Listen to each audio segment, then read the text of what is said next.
संयोग नहीं है ईडी के जिन को बोतल से बाहर लाना। सिर्फ संयोग नहीं है ईडी के जिन को बोतल से बाहर लाना।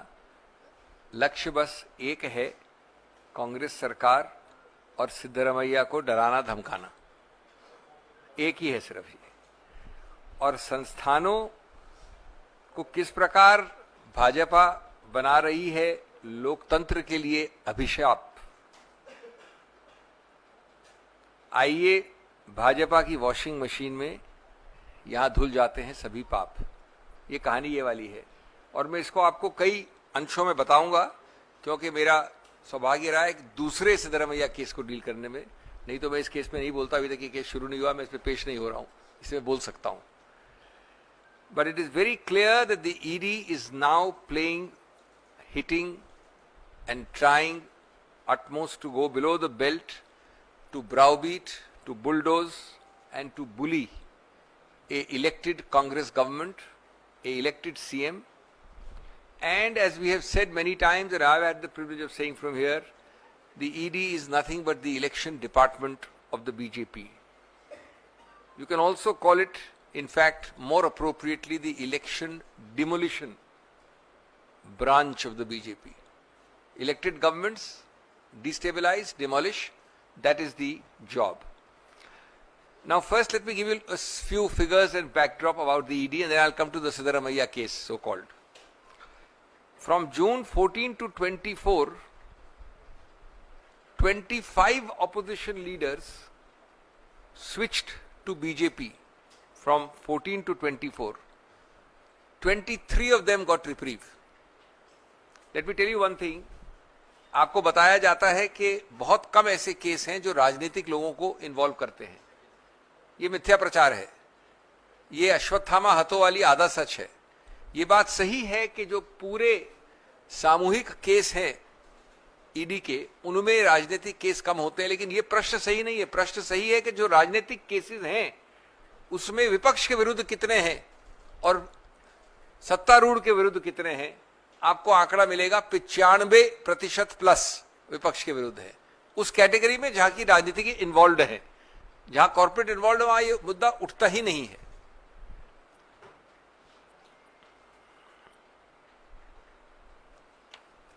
दोस्तों, आपको यह भी पता होना चाहिए कि इसमें अलग अलग तरह के सभी कैटेगरीज हैं। पहली बात, जो कन्विक्शन रेट है उसको 0.75 से कम माना गया है, यानी 0.1%। अगर आप सिर्फ एक प्रदेश को लें, महाराष्ट्र को, विशेष रूप से 2022 और 2023 के समय को, तो जितने लोगों ने उस सरकार को तोड़ा, दल बदल किया, अस्थिरता पैदा की, उन सबके केसेस ठंडे बस्ते में हैं, सब में क्लोजर रिपोर्ट है।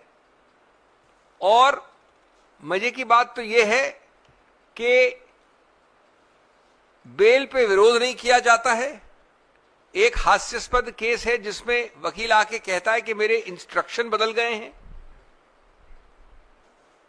रिहाई होती है। अनेक क्लोजर रिपोर्ट्स हैं और ये सूची वॉशिंग मशीन वाली बढ़ती जा रही है अखिल भारतीय स्तर पे और अलग अलग विभिन्न पार्टियों के स्तर पे, जहां से अस्थिरता पैदा करने का प्रयत्न किया है बीजेपी ने और दल बदली करवाई है। ये नाम जाने माने हैं। अजीत पवार से लेके प्रफुल्ल पटेल, हसन मुशर्रफ से लेके छगन भुजबल, अशोक चवन से लेके हेमंत बिस्वल शर्मा, नवीन जिंदल से लेके सीएम रमेश, शुभेंदु अधिकारी से लेके संजय सेठ, भावना गौली से लेके के गीता, बाबा सिद्दीकी, मेरे पास ये सूची बढ़ती ही जाएगी। सबसे महत्वपूर्ण बात है कि अखिल भारतीय स्तर की, एक प्रदेश की नहीं है। ये हर पार्टी को इन्वॉल्व करती है और सब केसेस में इन्होंने दल बदली करके बीजेपी को समर्थन दिया है, ज्वाइन किया है, गिरफ्तारी से रिहा हुए हैं। अगर बेल लेनी है तो बेल विरोध नहीं किया गया है, क्लोजर रिपोर्ट पास की गई है और पीएमएलए जैसे में या ईओडब्ल्यू के सब केसेस हैं। और इसी सूची के साथ एक दूसरी बढ़ती हुई सूची जोड़ लीजिए, वो सूची भी बढ़ रही है दूसरी दिशा में। जो मुख्यमंत्री चुनावित हो जाए, जैसा मेरे मित्र ने कहा, जो प्रदेश में चुनाव हो जाए, जो जनादेश पा जाए, तो कभी अरविंद केजरीवाल, कभी हेमंत सोरेन, बाकी आप जानते हैं उप मुख्यमंत्री से लेके मनीष सिसोदिया, संजय सिंह, सत्येंद्र जैन। राजस्थान में अस्थिरता पैदा करनी है तो रेड करवाई थी उनके मुख्यमंत्री के लड़के के यहां। शिवसेना में संजय राउत, रोहित पवार, ये सूची भी उतनी ही लंबी है दूसरी दिशा में। अब मैं आपको बताना चाहता हूं, तीसरा जो एक संदर्भ है कि सिद्धरामैया केस जो है, ये केस पीएमएलए का एफआईआर नया दर्ज हुआ है। आपको सबको मालूम होना चाहिए कि पीएमएलए एक अलग ऑफेंस होता है। पीएमएलए उस प्रकार का ऑफेंस है, उदाहरण दे रहा हूं कि मैंने किसी का खून किया तो वो खून जो है वो सीबीआई ऑफेंस होता है, पीएमएलए ऑफेंस नहीं होता है।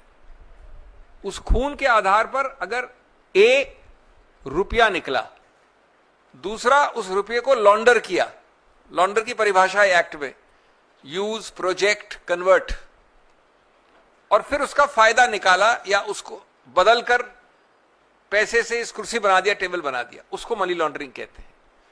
तो वो बात एक अलग ऑफेंस है, अलग एक्ट है, उसको अलग रूप से प्रमाणित करना होता है।